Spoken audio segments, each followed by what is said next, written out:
Oke, bismillah. Assalamualaikum warahmatullahi wabarakatuh. Kita lanjut ke video ke berapa sekarang? Keempat.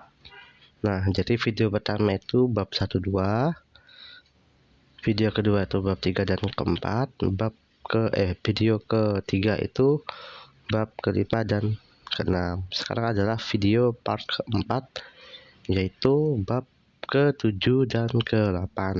Di sini kita akan mempelajari tentang hukum Biot-Savart sama hukum Ampere dan bahan magnet ya. Bentar, kita zoom dulu biar enak. Nah, gitu dong.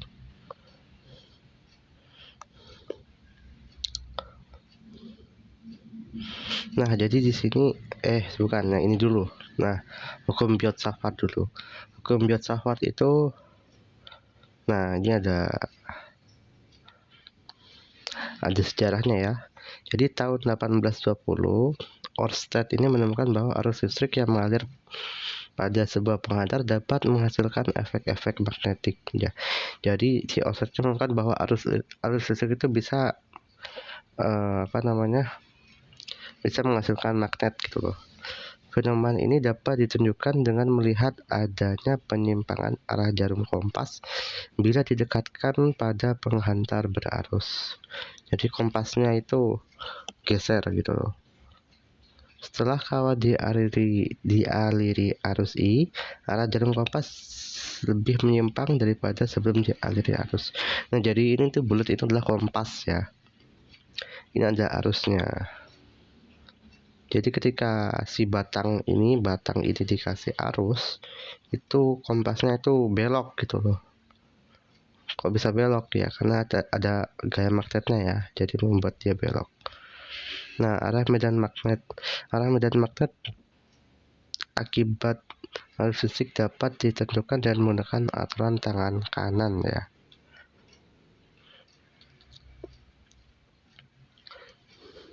Jadi pakai tangan kanan ya. Gimana ya? Bentar. Nah, jadi kalau dia gimana jelasnya? Jadi kalau dia arusnya ke atas, berarti arahnya kayak gini muternya. Nah, kalau dia arusnya ke bawah, maka dia muternya begini. Agak susah ya. Oke, kita ini aja deh. Pakai Google aja deh. Kalau jelasin pakai kayak gini emang susah. Bukan yang ini. Nah, yang ini nih. Nah, kalau arusnya ke atas, maka arah medan magnetnya itu akan begini, muternya gini, set set set set. Nah, kalau ke bawah berarti kebalikannya. Jadi kayak gitu. Hukum Biot-Savart dinyatakan oleh Jean-Baptiste Biot dari 1774 sampai 1862 dan Felix Savart dari 1791 sampai 1841. Jadi Biot-Savart ini ternyata bukan satu orang. Biot itu orang sendiri, Savart itu satu orang sendiri. Jadi ada dua orang. Terus namanya digabung gitu. Beda sama yang lain. Kalau misalkan hukum Ohm kemarin kan berarti dia yang nemuin Ohm udah satu orang aja yang nemuin. Kalau ini ada dua orang yang nemuin, ada Biot, ada Savart. Setelah Oersted menemukan fenomena arus listrik dapat menghasilkan medan magnet.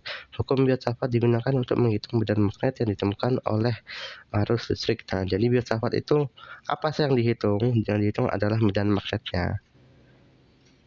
Yang dihitung adalah medan magnet gara-gara arus listrik gitu. Gara-gara arus listrik itu jadinya ada medan magnet. Nah, Biot-Savart itu berapa sih medan magnetnya? Itu yang kita cari. Tinjau suatu kawat yang panjangnya L dari arus. Bagaimana menentukan medan magnet di titik P gitu. Menurut Biot-Savart, arus I yang mengalir pada kawat ditinjau sebagai banyak elemen kecil arus yang mengalir pada elemen kecil kawat. Hukum Biot-Savart dinyatakan dengan seperti ini ya. Rumusnya panjang sekali ya.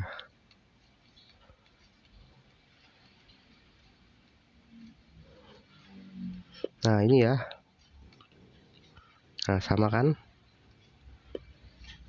Misalkan ini ngeliat, wah ini apa nih, simbol-simbol nggak jelas, tinggal buka saja ini. Jadi filsafat itu ini apa, ini namanya permeabilitas vakum, ketetapan ya. Kalau K kan 9 kali 10 pangkat 9 ya. Kalau permeabilitas vakum itu 4pi kali 10 pangkat 7. Dia pasti sama ya. Jadi pasti jumlahnya sama ya, nggak mungkin berubah-ubah. Mungkin kalau soalnya beda, tetap jumlah permeabilitas vakum itu tetap segini nilainya 4pi kali 10 pangkat 7 dibagi 4pi dikali I itu arus, dl itu elemen vektor sepanjang kawat penghantar. R ini adalah vektor satuan dari elemen. Kalau R biasa ini adalah jarak dari elemen kawat ke titik pengamatan.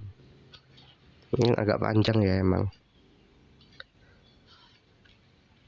Hukum filsafat, arah medan magnet di P dapat ditentukan dengan aturan tangan kanan, yaitu masuk bidang gambar. Sedangkan besar elemen kecil magnet dB bisa adalah ini ya. Permeabilitas vakum arus di bawahnya 4pi. Ini dl tadi apa? dl adalah elemen vektor sepanjang kawat penghantar. Sin biasa sin, R itu jaraknya. Ini rumusnya tadi ini. Oke, lanjut. Nggak bisa ke bawah ini. Kawat lurus berarus.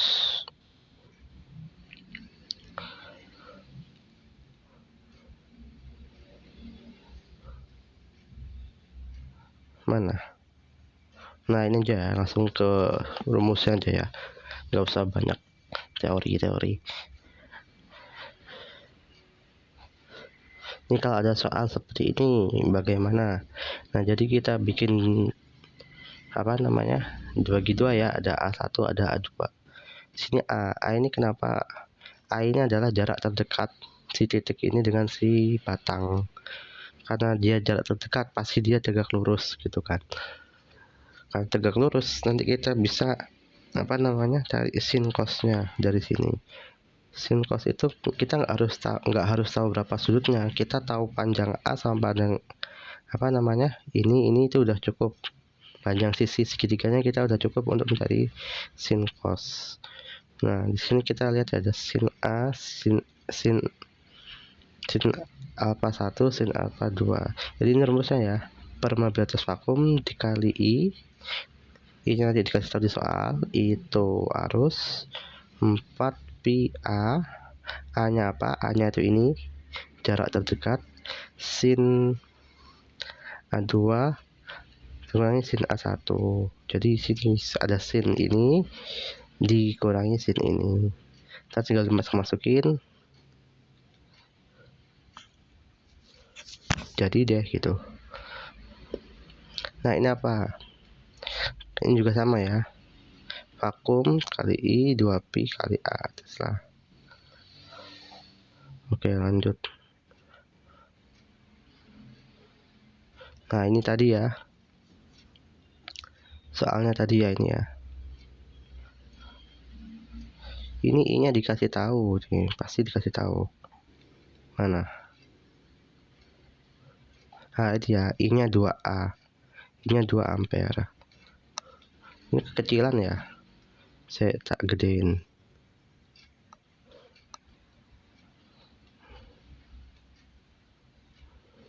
Nah ini contoh soal ya. Duh, kok nggak ke bawah? Nih I nya tuh arusnya pasti ada dari soal. Mau lihat nih ada di soalnya kan, arusnya adalah 2 ampere. Berarti I nya itu diganti 2 gitu. A ini jarak terdekatnya ini ketahuan berapa? 3. A nya itu 3. Terus ini sin sin alpha 2 kurangi sin alpha 1. Ini alpha 2 ya, jadi sin itu adalah ini 4/5, berarti 4 itu depan ya, depan, 5 itu miring, jadi sini itu demi ya, depan bagi miring. 4/5 ini juga sama, 4/5. 4/5 kurangi minus 4/5, jadinya ditambahkan, jadi 4 coba 4, 8, ini bawahnya udah sama, berarti tetap sama ya, 8/5, tinggal dikaliin pakai kalkulator gitu.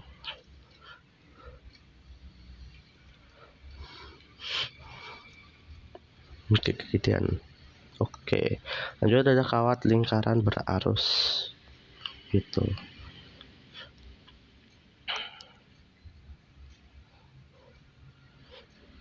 Jadi dia melingkar gitu loh.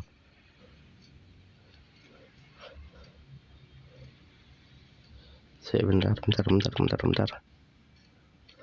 Ada nggak rumusnya di sini ya? Ini nih. Mana nih? Nah, ini dia. Nah, kita langsung ke rumusnya ya. Kalau misalkan kalian nemu soal rumit seperti ini, nggak usah panik, langsung saja datengin rumusnya. Ini rumusnya ya. Permitias vakum kali ini, permitias vakum itu pasti sama, berapa tadi? 4pi kali 10 kali 7 dikali I arus dibagi 2, terus R kuadrat tambah A kuadrat 3/2. R sama A ini apa sih? Di sini kita lihat ya, R itu apa? R itu jari-jari, A itu jarak dari pusat lingkarannya ke titik ini, titik P ini gitu. Mana tadi?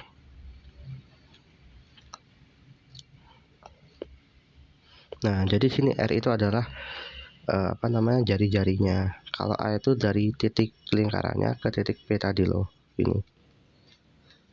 Dari sini ke sini itu namanya A. Dari sini ke sini. Kalau ini ke sini itu R ya, jari-jari. Nih, sekarang ada kawat lingkaran berarus. Nah, ini sama cuy. Saya kecilin dikit ya.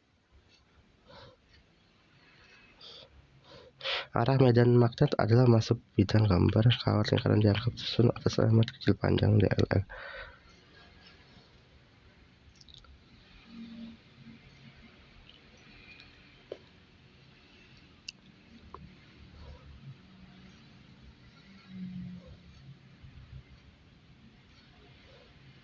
Ini juga dihafal ya.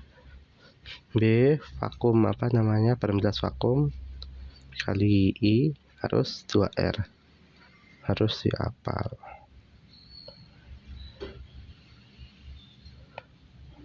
Nah, apa beda rumus yang ini sama rumus yang atas gitu kan? Rumus yang ini bedanya apa sama yang ini? Kalau yang ini tuh dia ini loh, ada tulisannya sini. Bagaimana jika titik P itu ada di pusat lingkaran gitu? Kalau yang tadi kan ini kan P-nya kan jauh nih. Nah, gimana kalau P-nya ada di tengah sini gitu?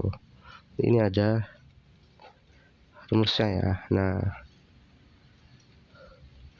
jadi santai, semuanya itu ada rumusnya. Nah, ini ada rumusnya ya. Nah, gimana kalau 3/4 gitu? Ya udah dikali 3/4 gitu. Nggak usah susah-susah. Nah, ini 2 buah kawat yang masing-masing. Ini contoh soal ya. Jadi pada kawat 2 medan magnet yang bekerja padanya oleh kawat 1. Jadi kalau misalkan kita cari I2, berarti medan magnet yang bekerja pada I2 oleh I1 ya. Sesuai aturan tangan kanan, karena arus pada kawat ke arah atas, maka arah gelombang adalah ke kanan. Sesuai aturan tangan kanan gitu. Jadi ini kalau cari I2 berarti ini magnetnya di sini, arusnya ke atas gitu kan. Maka keluar bidang gitu, maka jalan lurusnya keluar bidang. Kalau misalkan inilah menunjuk ke kiri lah ya,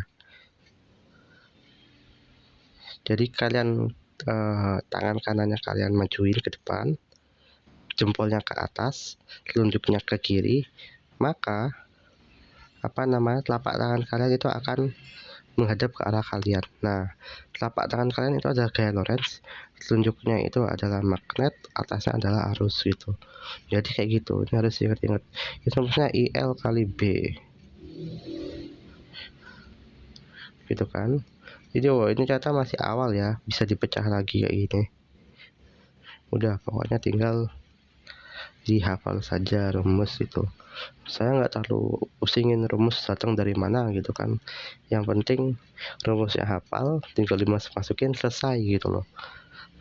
Fisika itu ya tinggal masukin rumus. Tapi kan kalau mau belajar rumusnya, kenapa kok bisa kayak gitu, itu bisa dipelajari, tapi tentu saja lebih rumit ya. Kita lanjut ke bab kedua langsung, waktunya kalau bisa 20 menit gitu kan, tapi kayaknya lebih sih.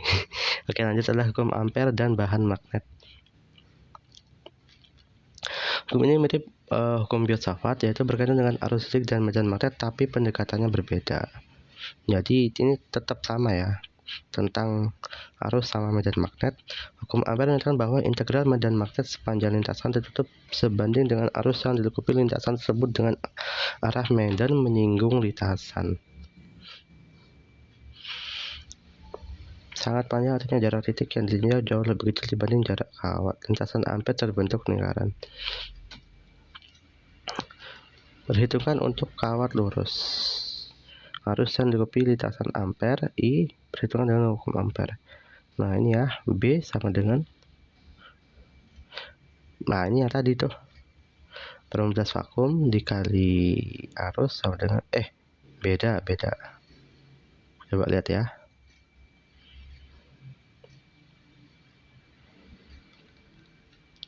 Mana tadi? Oh, tidak ada pi-nya guys. Oh beda guys. Ada pi-nya ini, 2 pi R. Kirain sama ya.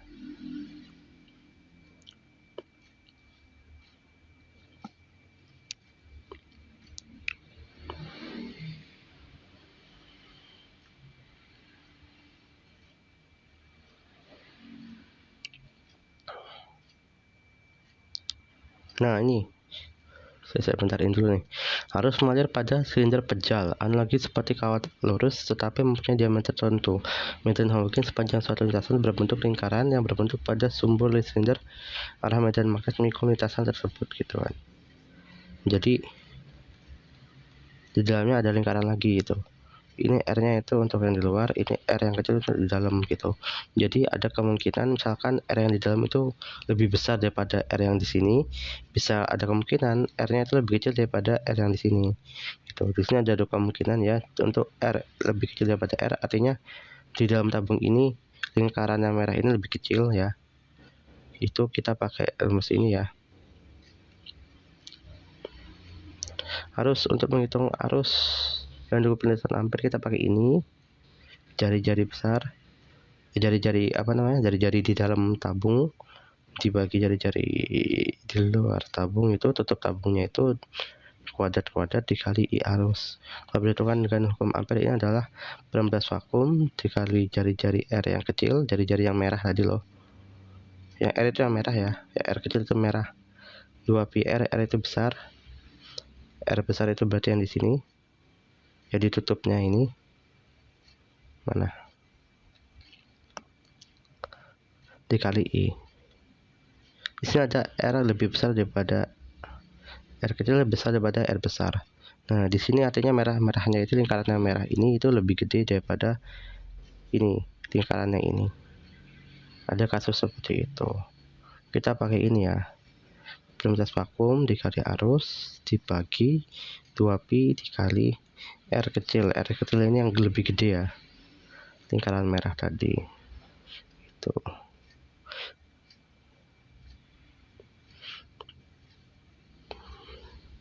silinder berongga di area arus. Misalkan jari-jari dalam 1,2 dan arus samudera adalah 2A. Udah, kita tinggal masukin ini aja ya, cukup. Solenoida. Solenoida itu apa sih? Solenoida itu kumparan ya, kumparan kawat. Jadi ada kawat yang diputar-putar kayak gini, kayak pir lah. Kawat pir itu apa? Pegas. Kawat panjang yang dialiri arus lilitan membentuk banyak lilitan. Gambar medan magnet di solenoida.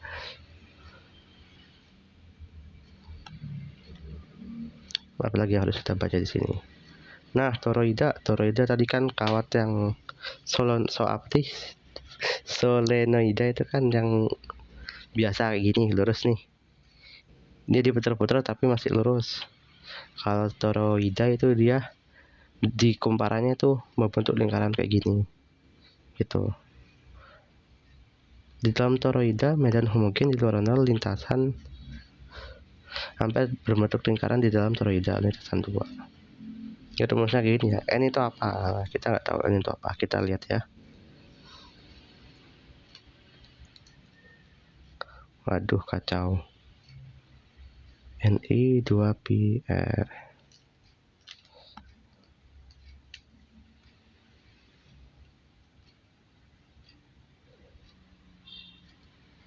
Bentar.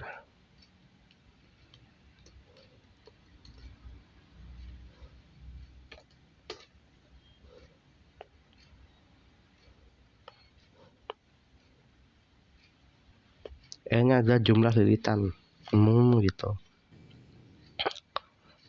Oke. Jadi kalau toroida soalnya begini, ingat aja bergelas vakum, jumlah lilitannya berapa diketahui soal, biasanya I itu harusnya berapa diketahui soal. 2πr itu jari-jari ya, jari-jari dari tengah lingkaran ke sini gitu. Macam-macam ya. Bahan magnet. Medan magnet menghasilkan oleh sebuah dipol magnet. Medan magnet dapat juga berupa simpang arus.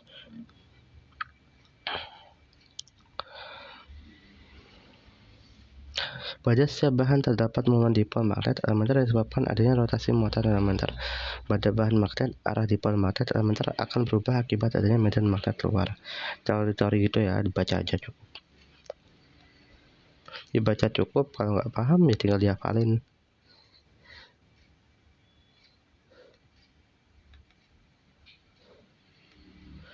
Momen dipol magnet elementer. Dalam skala mikroskopik, momen dipol magnet dihasilkan oleh gerak elektron yang mengelilingi inti, di mana gerak elektron tersebut dapat dipandang sebagai arus listrik.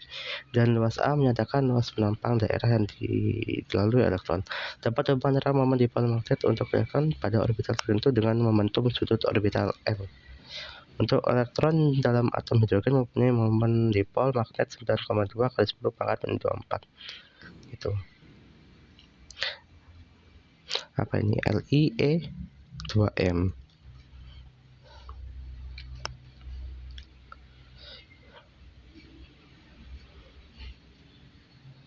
LiE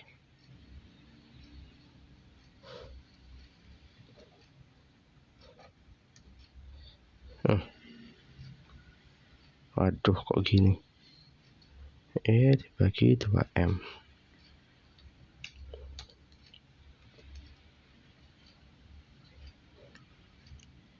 Nah, Li itu adalah momen sudut orbital ya. Kalau ini adalah momen magnetic orbital. Kayaknya ini nggak dipakai deh.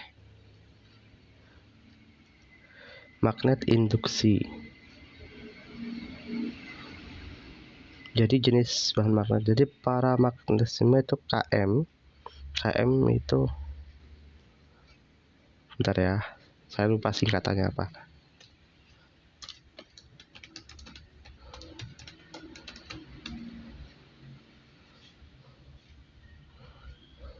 Konstanta magnetik relatif. Nah, jadi konstanta magnetik relatif. Kalau lebih dari satu, bahan ditarik lemah oleh magnet. Contoh bahan-bahannya adalah Mn itu apa? Gd, ini jarang ya. Dan unsur transisi lainnya. Kalau Km kurang dari 1, bahan ditolak lemah oleh magnet kuat. Contoh unsur gas mulia. Feromagnetisme itu Km lebih besar, jauh lebih besar daripada 1. Bahan ditarik kuat oleh magnet. Contoh Fe, besi. Co itu apa? Nggak tahu.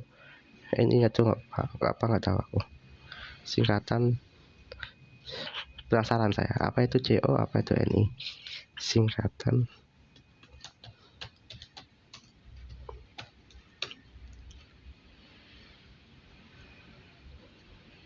Serum, kobalt, sama nikel ya.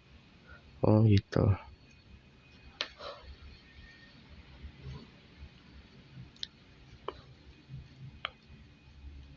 Oke, selesai 25 menit. Oke, mungkin sekian dari saya. Kurang lebihnya mohon maaf. Assalamualaikum warahmatullahi wabarakatuh.